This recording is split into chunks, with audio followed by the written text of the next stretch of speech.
생활 속 법 이야기를 들어보는 친절한 법 시간입니다. 얼마 전 제주도에서 헤어진 여성을 스토킹하던 남성이 여성의 중학생 아들을 살해해 충격을 줬는데요.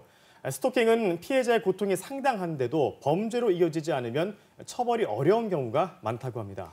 네, 이 때문에 오는 10월부터 스토킹 처벌법이 시행이 되는데요. 최지연 변호사와 함께 이 스토킹 처벌법에 대해서 알아보도록 하겠습니다.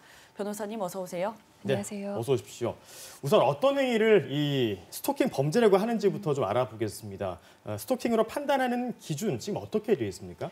네, 우선 스토킹 행위는 상대방이 싫어하는데도 정당한 이유 없이 상대방에게 불안감이나 공포심을 일으키는 행위를 하는 것을 말합니다.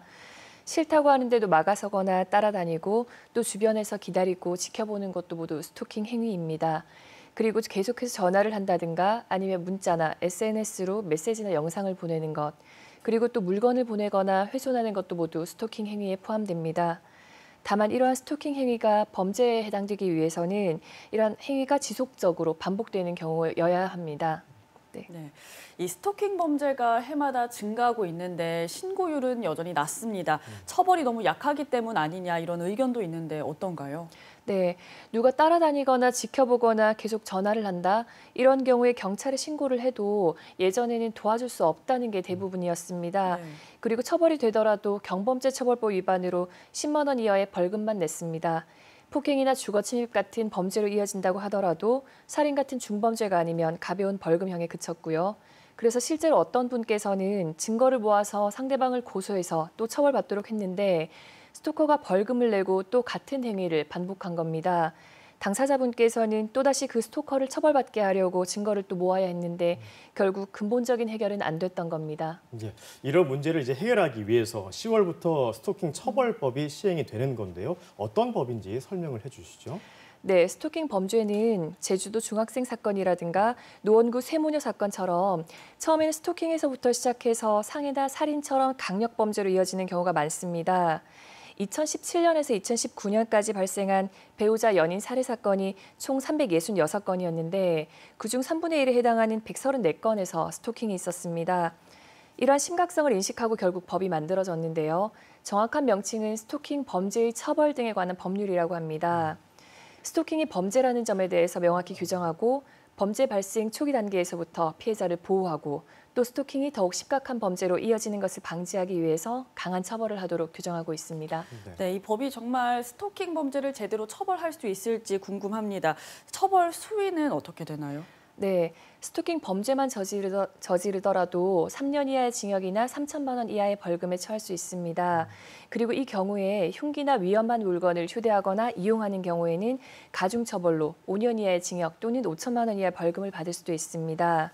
그리고 스토킹 피해자분들께서 가장 궁금해하시는 부분이 어떻게 하면 이런 행동을 못하게 하느냐 이런 점일 텐데요. 네. 이런 부분을 반영해서 수강 명령이라든가 스토킹 치료 프로그램의 이수 명령을 함께 선고할 수 있습니다. 네. 다만 피해자가 처벌을 원하지 않는 경우에는 처벌할 수 없습니다. 그렇군요. 가해자에 대한 처벌 못지않게 피해자를 보호하는 것도 굉장히 중요한 일인데요. 이번에 스토킹 피해자를 보호할 수 있는 장치도 함께 마련이 됐다고요? 네, 예전엔 스토킹 범죄 피해자 보호 조치가 아예 없었는데요. 앞으로는 스토킹 행위를 신고하면 경찰에서는 바로 스토킹 행위를 제지하고 처벌 경고를 하여야 합니다. 그리고 스토킹 행위자와 피해자를 분리해서 수사를 하고 신고자가 원하면 100m 이내 접근 금지라든가 아니면 문자, 전화 등을 금지하는 조치도 할 수 있습니다. 그리고 긴급한 경우에는 스토킹 행위자가 아직 처벌받기 전이라고 하더라도 유치장이나 구치소에 가두는 것도 가능합니다. 네, 이 법이 이제 10월에 시행이 됩니다. 이제 정말 얼마 안 남았는데요. 스토킹 처벌법이 효과를 거두기 위해서 보완돼야 할 점이 있다면 어떤 것들이 있을까요? 네, 사실 스토킹 처벌법이 다양한 스토킹 행위를 모두 반영하지는 못했다는 한계가 있습니다. 그리고 반복되고 지속되는 경우에만 처벌이 가능하다는 점, 또 피해자가 원할 때만 처벌이 가능하다는 한계도 있습니다. 이러한 부분에 대해서는 계속해서 입법으로 보완해 나가야 할 것 같습니다. 그리고 마지막으로 당부드리고 싶은 것은 혹시나 스토킹을 당하고 있는 분이 계시다면 앞으로는 경찰에 신속하게 신고하고 도움을 받으시기를 바랍니다. 상대방이 원치 않는 스토킹은 사랑이나 관심의 표현이 아니라 명백한 범죄 행위입니다. 예, 알겠습니다. 오늘 친절한 법, 스토킹 처벌법에 대해서 이야기 나눴습니다. 최지연 변호사였습니다. 고맙습니다.